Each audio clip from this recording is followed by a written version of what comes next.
کہ نبی کے جیسا ہے ہی کوئی نہیں، بابے تے شے ہی کوئی نہیں۔ صرف یہ کہے کہ میرا اللہ تعالیٰ کے ساتھ رابطہ ہے اور وہ مجھے احکام بتا دیتا ہے، تو یہ بھی دعویٰ نبوت ہے۔ پلاوے اس ویلے دا جدو تواڈے خراب بریلوی ہوئے نے تسی علمی گلاں کرنی شروع کرتی ہیں۔ ویسے جو تسی حرکت کیتی ہے بہت بری حرکت کیتی ہے کہ جب مانگ رہی تھیں خطا پر تھیں، بیڑا غرق تیرا کہ توبہ نہ کرے تھے۔ قادیانیت اور رفض کا جو مکسچر ہے یہ شخص، یہ جہنم کا جہنمی، اور سن رہا ہوگا تو اب میں فرق بتاتا ہوں تجھ کو کہ الہام اور چیز ہے اور دعوی نبوت اور چیز ہے، ان دونوں میں بڑا فرق ہے۔ اور وہ ڈاکٹر اشرف جلالی صاحب توحید کانفرنس جب بھی کرتے ہیں نا تو وہ توحید کانفرنس نام رکھا ہوا ہے اور اس میں شرک کی ساری شکلیں ثابت کرتے ہیں قرآن و سنت کی روشنی میں۔ صرف یہ کہے کہ میرا اللہ تعالیٰ کے ساتھ رابطہ ہے اور وہ مجھے احکام بتا دیتا ہے، تو یہ بھی دعویٰ نبوت ہے۔ آج کے دن ہم نے تمہارا دین تمہارے لیے مکمل کر دیا، اپنی نعمت تمہارے اوپر تمام کر دی اور اسلام کو ایز اے ریلیجن تمہارے لیے پسند کیا۔ دین مکمل ہو چکا ہے۔ اب بعد میں جو کچھ بھی آپ ایڈ کر رہے ہیں نا وہ آپ کی اپنی خرافات ہیں، جو کچھ ہے۔ الہام جو ہے وہ احکام کی معرفت کا سبب نہیں ہے۔ الہام کس کا؟ ولی کا۔ جو نبی کا الہام ہے وہ تو یقیناً معرفت احکام کا سبب ہے۔ وہ کانفرنس یہ ہوتی ہے کہ یہ شرک نہیں ہے، یہ بھی شرک نہیں ہے، یہ بھی شرک نہیں ہے، شرک ہے کیا وہ نہیں بتاتے۔ نبی کا الہام وحی ہے اور غیر نبی کا الہام وحی نہیں ہے، یہ ہمارا مسلک ہے۔ اس بھیڑیے نے وہ چیز کھینچ کے اللہ کے مقدس ولیوں پر لگانے کی کوشش کی۔ دین آسمانوں سے نازل ہوا ہے اور وہ کمپلیٹ ہو گیا۔ الیوم اکملت لکم دینکم واتممت علیکم نعمتی ورضیت لکم الاسلام دینا۔ یہ ہے حقیقت اصل میں کہ اگر کوئی شخص یہ دعویٰ کرتا ہے کہ میرا دل معلوم کر لیتا ہے اللہ سے، میرا اپنا رابطہ ہے اللہ سے کہ اللہ کا امر کیا ہے، اللہ کی نہی کیا ہے، صرف یہ کہے کہ میرا اللہ تعالیٰ کے ساتھ رابطہ ہے اور وہ مجھے احکام بتا دیتا ہے، تو یہ بھی دعویٰ نبوت ہے۔ اس کی شریعت کیا ہے، اس کا دین کیا ہے اور اس کے احکام کیا ہیں میں خود معلوم کر لیتا ہوں، اور ساتھ اس عبارت میں لکھا ہے کہ مجھے یہ رسول پاک صلی اللہ علیہ وسلم کی کتاب اور سنت اس کی کوئی حاجت نہیں، میں ڈائریکٹ اللہ سے معلوم کر لیتا ہوں۔ تو اے جہنمی کوئی ایک بھی ولی ہمیں ایسا بتاؤ کہ جس نے کوئی ایسا الہام اپنا دیا ہو۔ نماز غوثیہ خود حضرت نے تعلیم فرمائی ہے، بس یہ سن لو۔ صرف یہ کہے کہ میرا اللہ تعالیٰ کے ساتھ رابطہ ہے اور وہ مجھے احکام بتا دیتا ہے، تو یہ بھی دعویٰ نبوت ہے۔ کل کا دن ہے، ویسے تو آپ روز پڑھ سکتے ہو، لیکن یہ غوث پاک نے ایک نماز سکھائی ہے، پڑھنی اللہ کے لیے، پڑھنی طریقہ غوث پاک کا، طریقہ غوث پاک کا، طریقہ غوث پاک کا۔ صرف یہ کہے کہ میرا اللہ تعالیٰ کے ساتھ رابطہ ہے اور وہ مجھے احکام بتا دیتا ہے، تو یہ بھی دعویٰ نبوت ہے۔ سیدنا عمر رضی اللہ تعالیٰ عنہ کہتے ہیں جب تک رسول اللہ ہمیں موجود تھے اللہ تعالیٰ میں وحی کے ذریعے بھی خبر دے دیتا تھا، لیکن جب سے نبی علیہ السلام دنیا سے تشریف لے گئے ہیں اب ہم لوگوں کے ظاہری اعمال کے اوپر فیصلہ کریں گے، ان کے دل کا معاملہ اللہ کے سپرد کریں گے۔ کیوں کہ اب وحی کے ذریعے پرسش نہیں ہو رہی، وحی کا سلسلہ ختم۔ اس سے بھی بڑھ کر صحیح مسلم میں حدیث، ام ایمن وہ بڑھیا تھی جن کے پاس نبی علیہ السلام بھی چلے جایا کرتے تھے، جب حضرت ابوبکر خلیفہ بنے انہوں نے ایک دن حضرت عمر سے کہا کہ ہم بھی ام ایمن کے پاس جاتے ہیں، رسول اللہ بھی کبھی کبھار چلے جاتے تھے، چلو ہمارے دل کا غم بھی ہلکا ہو جائے گا۔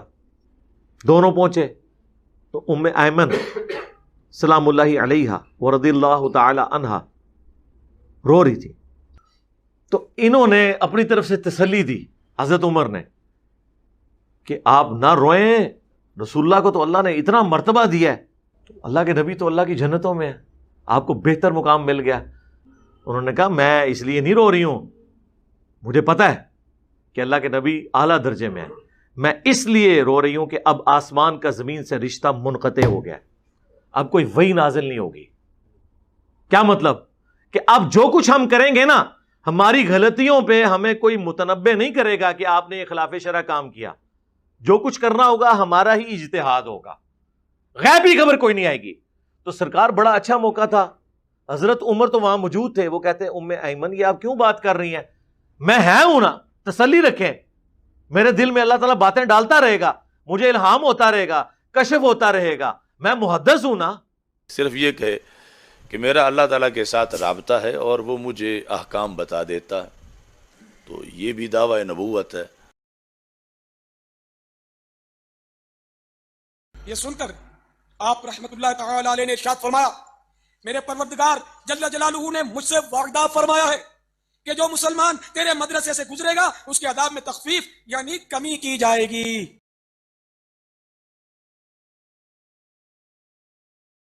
صرف یہ کہے کہ میرا اللہ تعالیٰ کے ساتھ رابطہ ہے اور وہ مجھے احکام بتا دیتا ہے, تو یہ بھی دعویٰ نبوت ہے. کوئی کشف, کوئی الہام, کوئی غیبی خبر نہیں ہے سوائے ایک چیز کے, جو بخاری مسلم دونوں میں حدیث ہے, میری وفات کے بعد اب نبوت کی خبروں میں صرف مبشرات باقی ہیں. پوچھا گیا وہ کیا ہے, فرمایا خواب. اور وہ بھی بخاری مسلم میں حدیث ہے, خواب کی 3 اقسام ہے, اللہ کی طرف سے, شیطان کی طرف سے, تیسرا ابن سیرین کا قول ساتھ نقل کیا امام بخاری نے کہ نفس کی خواہش ہو سکتی ہے. اگر خوابوں کا یہ حال ہے نا تو باقی چیزیں تو ویسے ہی فارغ ہو گئی. وہ تو میں نے آپ کو بتایا ہے, ایک شخص جو ہے وہ انگوروں کا جوس کہہ کے شراب کو پی رہا ہے اور دوسرا شراب کہہ کے, دونوں شراب پی رہے ہیں. غلام القادیانی نے شراب کہہ کے پی لیا, بدنام ہو گیا. صوفیاء نے, بابوں نے اس کو انگوروں کا جوس کہہ کے پیا, رحمت اللہ علیہ ہو گئے. پاویں چشتی رسول اللہ پڑھاندے رہے, پاویں اشرف علی رسول اللہ کو انڈورس کرتے رہے. بزرگان دین جی بڑی خدمات, خدمات نے انہوں نے دی. صرف یہ کہے کہ میرا اللہ تعالیٰ کے ساتھ رابطہ ہے اور وہ مجھے احکام بتا دیتا ہے, تو یہ بھی دعویٰ نبوت ہے. وہ کہتے ہیں ختم ہو گیا, تو بتانے کی ضرورت ہی کوئی نہیں. اور جو شرک ہے اس کا ثبوت دے رہے ہوتے ہیں کہ بابوں سے کیسے, مزاروں سے مانگا جا سکتا ہے, بزرگوں سے مانگنا جائز ہے, یہ سارا کچھ ثابت کر رہے ہوتے ہیں. اور الٹیمیٹلی ان کے پاس پھر یہ والی حدیث, مجھے اپنے بات تم سے شرک کا خوف نہیں, وہ تو میں نے آپ کو بتا دیا, آؤٹ آف کانٹیکسٹ پیش کیا. باقی تفصیلی لیکچر میرا دیکھ لیں, میں نے اس میں ایک ایک چیز کھول کے بیان کیا اور کتنے دلائل بیان کیے ہیں قرآن و سنت سے کہ شرک ختم نہیں ہوا, قیامت تک جاری رہنا ہے. یہ اشرف جلالی بھی بیسیکلی نقشبندی ہے, یہ شیخ احمد سرندی کا مرید ہے, آپ کو پتہ ہے, یہ نقشبندی سلسلے میں ہے. اسی لیے اس نے افکار مجدیہ کا ذکر کیا ہے. افکار مجدیہ یہی ہے, ہاں وہ تو بہت ہارڈ لائنر ہے اس معاملے میں, اور مجھے یہ کہنے میں آر نہیں ہے. سب سے پہلے یہ بات میں نے پروفیسر احمد فی اختر صاحب سے سنی تھی, وہ گجر خان والے, کہ پاکستان, انڈیا, بنگلہ دیش میں جو سنی شیعہ کنفلکٹ ہے نا, اس کو ہوا جس بندے نے دی ہے نا, وہ شیخ احمد سرندی ہے. اس کے مکتوبات کے اندر زہر گھلا ہوا ہے شیعہ کے خلاف, بہت زیادہ. آپ مکتوبات پڑھیں, آپ کو تو یہ جو تکفیری جماعتوں کا زہر نظر ہی نہیں آئے گا جو اس کے اندر پایا جاتا ہے. لیکن یہ بات ہے, حضرت علی کے لیے وہ اپنی تصوف کی لائن کی وجہ سے ایک عقیدت رکھتے ہیں, لیکن امیر شام کے بارے میں انہوں نے کہا دیا کہ جو امیر شام کے بارے میں بولے وہ دوزخ کے کتوں میں سے کتا ہے.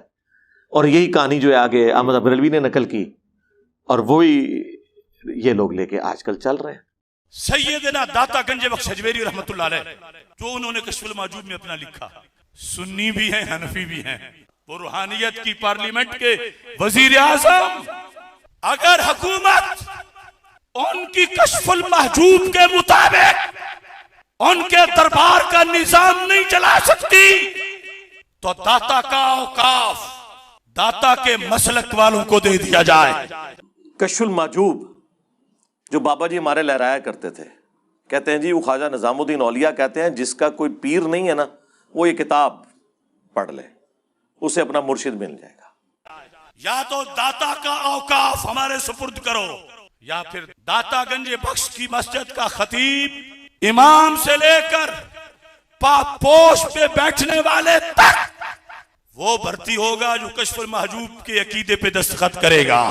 مرید امام جعفر دا نا ابا یزید, واہ واہ واہ, اسی آج نہ رکھنے سے تیار نہیں ہیں. ٹھیک ہے جی, ہم تو معاویہ نام رکھنے کے لیے تیار نہیں ہیں, تم لوگوں نے کنیت رکھی ہوئی ہے ابو یزید. وہ بھرتی ہوگا جو کشف المحجوب کے عقیدے پہ دستخط کرے گا. وہ بھرتی ہوگا جو کشف المحجوب کے عقیدے پہ دستخط کرے گا. اس کتاب کے اندر وہ گستاخیاں لکھی ہوئی ہیں کہ جو دیوبندیوں کے بزرگوں کی گستاخیوں کو بھی شرمندہ کر دیں. صحف اور سکر کا چیپٹر کھولیں جس میں جنید بغدادی کا صحف اور باجزید بستامی یعنی یزید ابا جی، ہاں جی، ان کا سکر ثابت کرتے ہوئے اور صحف ثابت کرتے ہوئے جنید بغدادی کا ٹیمپرڈ فارم میں جو تورات ہے اس کے واقعے کو انہوں نے کوٹ کیا. وہ پوری تفصیل تورات میں آتی، نعوذ باللہ، کہ حضرت داؤد علیہ السلام ایک دفعہ چھت پہ چڑھے، انہوں نے اپنے صحابی کی بیوی کو نہاتے ہوئے دیکھ لیا، انہیں پسند آئی. اس صحابی کا نام تھا اوریا، یہ اوریا مقبول جان وہی والا نام ہے اوریا، اور انہوں نے اسے جنگ میں قتل کروا کے اس کی عورت کے ساتھ شادی کر لی، نعوذ باللہ. اور اس سے انہوں نے کنکلوڈ کیا کہ حضرت داؤد نے یہ جان بوجھ کے کیا تھا، وہ پوری ہوش میں تھے. صحف ایک سین والا صحف ہے، وہ بھول ہوتا ہے جو سجدہ صحف، ایک سواد والا صحف ہوتا ہے پوری انٹینشن سے. وہ کہتے ہیں اس لیے داؤد علیہ السلام نے معافیاں بعد میں مانگی نا، وہ ہوش میں تھے، انہوں نے یہ غلط کام کیا. تو حضرت جنید بغدادی کا جو صحف کا سکول آف تھاٹ ہے وہ اس کو فالو کرتا ہے. چنگی شے فالو کر دو، قرآن دی اس نو فالو کرو، کوئی اہل بیت نو پڑھو، کیڑے پاسے لگے ہوئے ہو تسی. اور کہتے ہیں سکر باجزید بستامی کا، اس کی کہتے ہیں مثال یہ ہے کہ ہمارے نبی کی بھی تو ایک دفعہ نظر اپنے صحابی کی بیوی زید ابن حارثہ کی بیوی پہ پڑی، سیدہ زینب کے اوپر، انہیں پسند آ گئی اور نعوذ باللہ وہ شادی کر لی. تو رسول اللہ حالت سکر میں تھے، یعنی ہوش میں نہیں تھے ان کے بقول، اس لیے اللہ نے ان پہ گرفت نہیں کی ہے. تو یہ باجزید بستامی بھی جو ارشادات فرماتے رہتے ہیں نا، ان کے اوپر گرفت نہیں ہوگی کیونکہ وہ سکر کی حالت میں ہوتے ہیں. یہ ہیں عقائد داتا گنج بخش. تنظیم المدارس کے نصاب میں عقائد نصفی کے ساتھ عقائد گنج بخش کو شامل کیا جائے. اور یہ باجزید بستامی کا سکر نبی علیہ السلام کے اوپر ایک جھوٹ باندھ کے ایک جعلی واقعہ، خود ان کے پیر کرم شاہ صاحب الازہری نے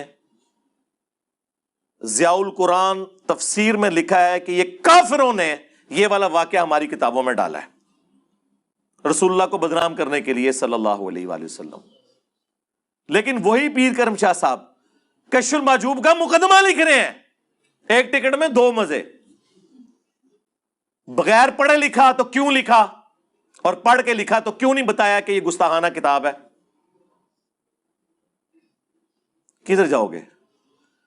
ہم نے بند گلی میں نے داخل کر کے آگے وہ جس طرح ذوالقرنین بادشاہ نے وہ دیوار چڑھا دی تھی نا یاجوج ماجوج کے آگے، ان کے آگے دیوار چڑھا دی ہے. کدھر جائیں گے؟ یہ دیوار اب بھی ہٹ سکتی ہے. صدق کے دل سے کلمہ پڑھ کے اپنے ایمان کا اظہار کریں اور بزرگوں سے اعلان برات کریں، ٹھیک ہے، اور ہمارے ساتھ مل کے یہ نعرہ لگائیں کہ نبی کے جیسا ہے ہی کوئی نہیں، بابے تے شے ہی کوئی نہیں. یہ نعرہ لگائیں، انشاءاللہ سب کچھ معاف ہو جائے گا، میں گارنٹی دیتا ہوں آپ کو انشاءاللہ تعالی. اور حکومت، ادارے، اوقاف، یہ لکھا ہے میں نے. تو یہ صاحب اور سکر کی بحثوں میں انہوں نے یہ گستاخی کی اس شخصیت کے بارے میں، اللہ، جن کے بارے میں قرآن کہہ رہا ہے ما ضل صاحبکم وما غوا، تمہارے نبی نہ کبھی بہکے ہیں نہ کبھی بے راہ چلے ہیں. جن کے بارے میں بخاری مسلم میں حدیث کہ نبی صلی اللہ علیہ وآلہ وسلم میں کنواری لڑکیوں سے زیادہ شرم و حیا تھی. ان کے بارے میں یہ بات کر رہے ہیں.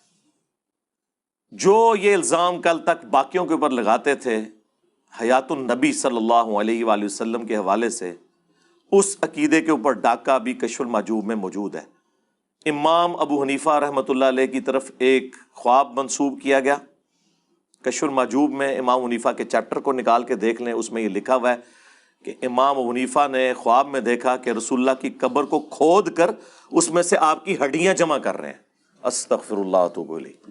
کیا کسی مسلمان کا عقیدہ ہے کہ نبی علیہ السلام کا جسم مبارک ہڈیوں کی شکل میں وہاں پہ؟ نعوذ باللہ. اور حکومت، ادارے، اوقاف، یہ لکھا ہے میں نے، لکھا ہے کشف المحجوب سے، لکھا ہے 100% ذمہ داری سے. یعنی جی خواب ہے یار اللہ کے نبی صلی اللہ علیہ وآلہ وسلم کے بارے میں اللہ اس طرح کا گستاخانہ خواب کسی کو دکھائے گا؟ یہ لکھا ہے میں نے، لکھا ہے کشف المحجوب سے، لکھا ہے 100% ذمہ داری سے۔ ترجمہ کیا ہوا؟ استخوان مبارک، پتہ ہی نہ چلے کے لیے ہے استخوان مبارک۔ اور تذکرۃ الاولیاء میں بھی یہ واقعہ موجود ہے، وہاں لکھا ہوا ہے ہڈیاں جمع کر رہے ہیں، باز کو باز سے چن رہے ہیں، استغفر اللہ۔ اور خواب کوئی گھڑنا تھا نا بابے کو اونچا کرنے کے لیے، تو ہم آپ کو بتاتے ہیں کہ امام حنیفہ نے خواب میں دیکھا کہ نبی علیہ السلام کے برتن سمیٹ رہے ہیں، آپ کے کپڑے مبارک اکٹھے کر رہے ہیں، آپ کی لاٹھی مبارک، یہ بات کرتے قبر کھود کر ہڈیاں باز کو باز سے الگ کر رہے ہیں۔ اور صبح اٹھ کے جب ابن سیرین سے پوچھا تو انہوں نے کہا کہ آپ رسول اللہ کی سنت کو جمع کریں گے۔ استغفر اللہ، کیا خواب یار! اللہ کے نبی کے بارے میں یہ خواب دکھایا جائے گا؟ یہ لکھا ہے میں نے، لکھا ہے کشف المحجوب سے، لکھا ہے 100% ذمہ داری سے۔ جھوٹا خواب امام حنیفہ بری الذمہ ہے، ان کی طرف انہوں نے منسوب کیا ہے۔ کیا کسی مسلمان کا یہ عقیدہ ہے؟ ہمارا تو عقیدہ ہے کہ تمام انبیاء اپنی قبروں میں آخرت کی زندگی کے ساتھ زندہ ہیں، دنیا کی زندگی کے ساتھ نہیں۔ وہ اللہ کو پتہ ہے، جسم ان کے سلامت ہے، وہ ابو داؤد میں حدیث ہے، مشکات میں موجود ہے، پوری امت کا اتفاق ہے، سوائے ایک دو محدثین کا تفرد ہے، لیکن وہ بھی عقیدے کو درست مانتے ہیں۔ ان کو وہم لگا اس کی سند کے اوپر، عقیدہ وہ یہی مانتے ہیں کہ ابو داؤد میں حدیث ہے، ان اللہ حرم علی الارض ان تاکل اجساد الانبیاء، بے شک اللہ تعالیٰ نے حرام کر دیا ہے مٹی کے لیے کہ وہ نبیوں کے جسموں کو کھائے۔ اور یہ ہمیں کیا عقیدہ بتا رہے ہیں؟ بلکہ اس کی جڑ تو قرآن میں موجود ہے، سورہ سبا میں آیا ہے کہ حضرت سلیمان علیہ السلام بھی لاٹھی کے سہارے یوں بیٹھے رہے اور جنات کو پتہ ہی نہیں چلا، اور لاٹھی کو دیمک نے چاٹ لیا، کتنے مہینے لگے ہوں گے، کوئی کیڑا ان کے جسم کے اوپر نہیں چڑھا۔ نبیوں کے جسم کا سلامت ہونا وفات کے بعد، اس کی اصل قرآن میں اس عقیدے کی جڑ موجود ہے۔ یہ میں منکرین حدیث کے لیے بات کر رہا ہوں کہ اس کی اصل قرآن میں موجود ہے سلیمان علیہ السلام کے بارے میں۔ تو اب یہ ذرا بتائیں، یہ واقعہ لکھ کے انہوں نے نکالا کیا ہے؟ 3 گستاخیاں ہو گیا، آج اور چوتھی۔ کشف المحجوب میں ہی لکھا ہوا ہے کہ بایزید بستامی کہا کرتے تھے، سبحانی سبحانی ما اعظم شأنی، میں پاک ہوں، میں پاک ہوں، میری شان بہت بلند ہے۔ یہ لکھا ہے میں نے، لکھا ہے کشف المحجوب سے، لکھا ہے 100% ذمہ داری سے۔ اور اینڈ پہ وہ لکھتے ہیں کہ اصل میں اللہ ان کے منہ سے بول رہا تھا۔ استغفر اللہ، استغفر اللہ۔ یہ عقیدہ تو ہمارا رسول اللہ کے بارے میں نہیں ہے، ان کے بارے میں بھی ہے، وما ينطق عن الهوى ان هو الا وحی یوحى۔ یہ اپنی خواہش نفس سے کچھ نہیں کہتے، وہ کہتے ہیں جو اللہ ان پر وحی کرتا ہے۔ کشف المحجوب میں تو اتنا ہی پورشن ہے، لیکن پوری تفصیل آئی ہے پھر جناب تذکرۃ الاولیاء میں، تمام بابوں کے اوپر ٹیکسٹ بک پوری دنیا میں، عربی میں دیوبندی بریلوی دونوں مانتے ہیں، فضائل سنت میں حوالے ہیں، فضائل اعمال میں اس کے حوالے ہیں۔ اس میں لکھا ہے کہ ان کی زبان سے یہ بھی نکلتا تھا اور یہ بھی نکلتا تھا، جب ان سے پوچھا گیا کہ بتائیں قیامت والے دن تمام انبیاء کس کے جھنڈے کے نیچے ہوں گے اور تمام مخلوقات، تو بایزید فرمایا کرتے تھے بونگیے شریف کہ تمام انبیاء انکلوڈنگ نبی علیہ السلام کے، وہ میرے جھنڈے کے نیچے ہوں گے۔ اور ساتھ اس پہ ہو سکتا ہے وام لگ جاتا، پھر انہوں نے بولا لوائی اعظم من لوائی محمد، میرا جھنڈا محمد کے جھنڈے سے بھی بڑا ہوگا قیامت کے دن۔ لعنت ایسے عقیدے کے اوپر، ایسی کتابیں چھاپنے والوں پر، ایسی باتیں کرنے والوں کے دفاع کرنے والوں کے اوپر۔ اللہ تعالیٰ ان کا اشر انہی کے ساتھ کرے۔ یہ لکھا ہے میں نے، لکھا ہے کشف المحجوب سے، لکھا ہے 100% ذمہ داری سے۔ وہ کہتے ہیں کہ اصل میں ان کے منہ سے اللہ بول رہا ہوتا تھا، جو یہ کہتے تھے نا میں بہت پاک ہوں، میری شان بلند ہے اور میرا جھنڈا محمد کے جھنڈے سے بڑا ہوگا، تو اللہ کا جھنڈا تو محمد کے جھنڈے سے بڑا ہی ہوگا نا۔ اللہ کا جھنڈا ہے ہی نبی علیہ السلام کے ہاتھوں میں ہے، کیا قیامت کے دن 2 جھنڈے ہوں گے؟ ٹھیک ہے، یہ بایزید بستامی صاحب ارشاد فرماتے ہیں دعویٰ ہے امام جعفر کے مرید وہ بھی قبر پہ جا کے مرنے کے کئی سال بعد پیدا ہوئے ہیں. ان کا امام ہے ابو یزید بستامی اور ہمارا امام ہے ابو الحسین مسلم بن حجاج القشیری. دونوں 261 ہجری میں فوت ہوئے ہیں، ایک ہی سن میں. بابوں کے امام بھی اور کتابوں کے امام بھی اور اماموں کے امام بھی. اور صحیح مسلم میں کیا لے کے آ رہے ہیں وہ کہ نبی علیہ السلام نے فرمایا قیامت کے دن میں تمام اولاد آدم کا سردار ہوں گا، سب سے پہلے مجھے قبر سے نکالا جائے گا، سب سے پہلے میں شفاعت کروں گا، سب سے پہلے میری شفاعت قبول کی جائے گی. اللہم اجعلنا منہم آمین. اور صحیح مسلم میں حدیث سب سے پہلے میں جنت کے دروازے پہ جاؤں گا، داروغ جنت پوچھیں گے کون؟ میں کہوں گا محمد. تو وہ کہیں گے کہ مجھے اللہ نے حکم بھی یہ دیا تھا کہ میں آپ کے نام کے سوا کسی اور کے لیے دروازہ نہ کھولوں جب تک کہ آپ جنت میں داخل نہ ہو جائیں. یہ ہمارا امام ابو الحسین مسلم بن حجاج القشیری المتوفی 261 ہجری فرما رہے ہیں، اور آپ کے امام بایزید بستامی المتوفی 261 ہجری کیا ارشاد فرما رہے ہیں؟ آپ کے لیے تو ارشادات ہی ہیں نا. یہ لکھا ہے میں نے، لکھا ہے کشف المحجوب سے، لکھا ہے 100% ذمہ داری سے. اس طرح کے جب آپ عقیدے رکھیں گے تو آپ کس منہ سے نبی علیہ السلام کی شفاعت کے حقدار ہوں گے؟ جب یہ باتیں ہم بیان کرتے ہیں اس کے بعد ہم کہتے ہیں کہ بابت شیعی کوئی نہیں. کس کے مقابلے پہ؟ اللہ کے نبی علیہ السلام کے. اس لیے اب ہم نے یہ شعر مکمل کر دیا ہے کہ نبی کے جیسا ہے ہی کوئی نہیں، بابت شیعی کوئی نہیں. ہوں تو تسلی ہو گئی نا، کہتے نا آؤٹ آف کانٹیکسٹ کوئی نہ کٹے. اون نہیں کو کٹن لگا، پورا شعر کٹن گے، کہیں گے ٹھیک ہی تو کہہ رہے یار. آپ لوگ تو کہتے تھے گھوڑے کے قدموں کے خاپت کے کہانیاں بنائی ہیں سن نے، کوئی غوث کتب ابدال نہیں پہنچ سکتا. ہم تو نبی علیہ السلام کے مقابلے میں بات کر رہے ہیں، آپ تو گھوڑوں کی بات کرتے تھے.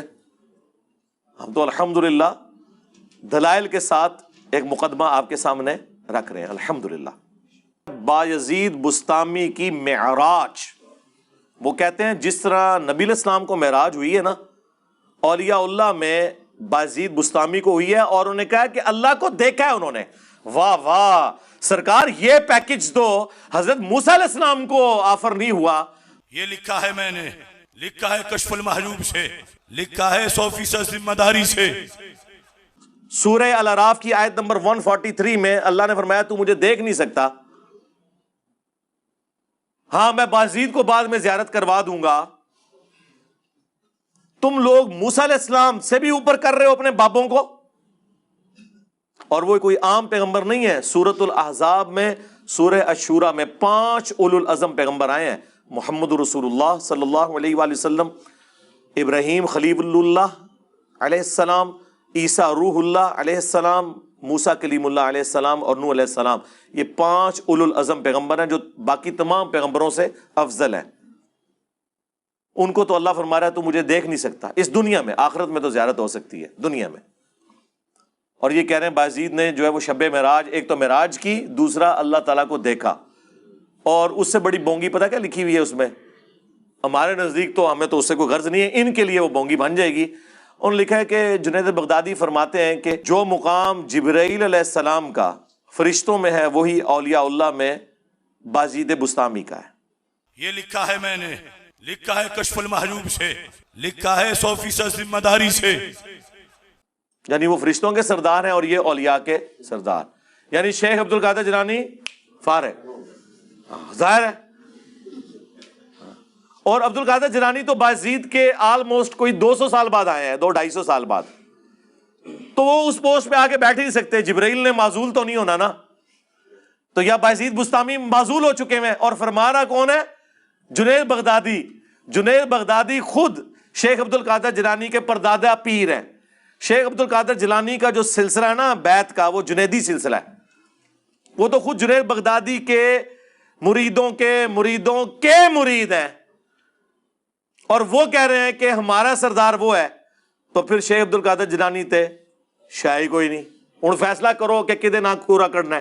ہم تو یہ مانتے ہیں کہ اولیاء اللہ کے سردار ہیں ابو بکر، عمر، عثمان اور علی رضی اللہ عنہم اجمعین وعلیہم السلام اجمعین. ٹھیک ہے، آپ آپس میں جو فیصلہ کرنا ہے وہ کرتے رہیں، ہمارا کوئی لینا دینا نہیں. یہ 5 حوالے میں نے دیے جی. ٹائم قیامت تک جے تہاڈی آنے والی نسلیں وچ کوئی جم پوے نا یہ جواب دے، بول وہی جو حق ہے. ٹائم قیامت تک ہے. اینڈ پہ میں اسے کنکلوڈ کرتا ہوں جو ان کے پاس بونگیوں کے دفاع کے لیے وہ کہتے ہیں جی وہ دیکھیں بزرگوں کی شتیہات ہیں. وہ جی ایک حدیث ہے نا جی مسلم شریف میں، جی کون سی حدیث؟ اب وہ مسلم شریف کی حدیث کا اس سے کوئی لینا دینا ہی نہیں ہے. وہ مشکات میں بھی موجود ہے. نبی صلی اللہ علیہ وآلہ وسلم نے ایک گنہگار شخص کی توبہ کا حال بیان کیا ایک مثال سے کہ ایک شخص سفر پر نکلا، ریگستان کے سفر پر. اس کا سارا ساز و سامان اونٹ پر لدا ہوا تھا. تھوڑی دیر کے لیے آرام کے لیے رکا تو اس کا اونٹ وہاں سے بھاگ گیا. اٹھا تو پریشان ہوا، ریگستان کے سفر میں اونٹ غائب تو آپ کی زندگی گئی، کیونکہ کئی میل تک پانی نہیں ملے گا. وہ بیٹھ کر موت کا انتظار کرنا شروع ہو گیا. اچانک وہ اونٹ واپس آ گیا. وہ اتنا خوش ہوا کہ اس نے کہنا تو یہ تھا کہ اے اللہ میں تیرا بندہ، تو میرا رب. اس کی خوشی کی وجہ سے زبان لڑکھڑا گئی اور اس کی زبان سے غلطی سے نکل گیا اے اللہ تو میرا بندہ میں تیرا رب. اور آگے الفاظ ہیں جو یہ نہیں پڑھتے، من شدت الفرح، خوشی کی شدت کی وجہ سے زبان لڑکھڑا گئی. یہ نہیں کہ بیٹا پڑھ چشتی رسول اللہ، یا بیٹا جو تو نے اشرلی رسول اللہ پڑھا خواب میں اور اس کے بعد دیداری میں، بڑی تسلی ہے اس میں تیرے لیے بیٹا، ٹینشن نہیں لینی. اس واقعے کا اس سے کوئی لینا دینا ہے؟ لکھا ہے کشف المحجوب سے، لکھا ہے 100% ذمہ داری سے، کوئی ایک حرف بھی غلط ہوا ذمہ دار ہوں. یہ لکھا ہے میں نے، لکھا ہے کشف المحجوب سے، لکھا ہے 100% ذمہ داری سے، کوئی ایک حرف بھی غلط ہوا ذمہ دار ہوں. لیکن اب داتا کے کسی وجہ پر وہ بیٹھے گا جو یہ پیپر پاس کرے گا. اور اس سے وہ کہتے ہیں بزرگوں نے بھی جو کہہ دیا تو وہ بھی اس میں خاص حالت میں تھے. خاص حالت میں تھے تو انہوں نے تو پہلے کلمہ صحیح والا سنا ہے اور پھر اسی حالت میں انہوں نے مرید کر لیا ٹن حالت میں. یہ کہہ رہے ہیں خاص حالت میں تھے، ٹن حالت میں ہو جاتا ہے ان سے مرید بھی. جبکہ چاچی فارغ ہوئی ہے، ہاں چاچی کا نکاح ٹوٹ گیا ہے کیونکہ کلمہ پڑھا ہے نا. آپ کو تو کہتے ہیں نا کوئی لکھ کے جرمنی چلا جائے نا پولیٹیکل اسائلم کے لیے قادیانی اور اندر سے ایمان بھی ہو تب بھی قادیانی ہو جاتا ہے. تو تواڈے بابے نہیں ہوندے. ختم نبوت کا کام صرف اس پلیٹ فارم سے ہو سکتا ہے جس کے کسی بابے نے کوئی کام نہیں ڈالا ہوا. آپ لوگ تو پوری زندگی بابوں سے منہ چھپاتے رہیں گے. آپ لوگوں کا حال یہ ہے کہ لوگ اپنی اولاد کے کرتوت کی وجہ سے منہ چھپاتے ہیں نا. آپ لوگ وہ روحانی اولادیں ہو کہ جو اپنے بابوں کے کرتوتوں کی وجہ سے منہ چھپاتے پھرتے ہو. کوئی جگہ نہیں ان کو مل رہی بھاگنے کی. اس سے وہ ایک پلی لیتے تھے. یا پھر ان کے پاس آخری حال یہ ہے، وہ کہتے ہیں دیکھیں جی ایک حدیث ہے جی بخاری شریف میں، وہ تعلیقاً امام بخاری نے مولا علی کا قول نقل کیا ہے. جب سیدنا عمر نے ایک پاگل شخص کے خلاف حد قائم کی تھی تو مولا علی نے انہیں روکا کہ اس کے اوپر حد قائم نہیں ہوتی. اور مولا علی نے فرمایا کہ 3 لوگ ہیں جن سے اللہ تعالیٰ نے قلم اٹھا لیا ہے. ایک پاگل شخص جب تک کہ ہوش میں نہ آ جائے، دوسرا سویا ہوا شخص جب تک کہ جاگ نہ جائے، تیسرا نابالغ جب تک کہ وہ بالغ نہ ہو جائے. اور یہ حدیث مرفوع بھی ہے نبی علیہ السلام سے سنن ابن ماجہ میں. تو وہ کہتے ہیں دیکھیں نا پاگل شخص سے قلم شریعت کا اٹھا ہوا ہے تو پاگل کا ہونا پھر انہوں مجذوب کلندر کبھی کوئی نام سیدھی طرح کو پاگل تو ہم ٹھیک ہے. اور پاگل کہنے میں یہ بچیں گے اگر یہ ہوش میں سب کچھ انہوں نے کیا ہے پھر نہیں بچتے. نہ پاگل کو نہیں جی وہ اللہ کی محبت میں پاگل ہونا اس کو ہم پاگل نہیں کہتے، وہ خاص کیفیت ہوتی ہے.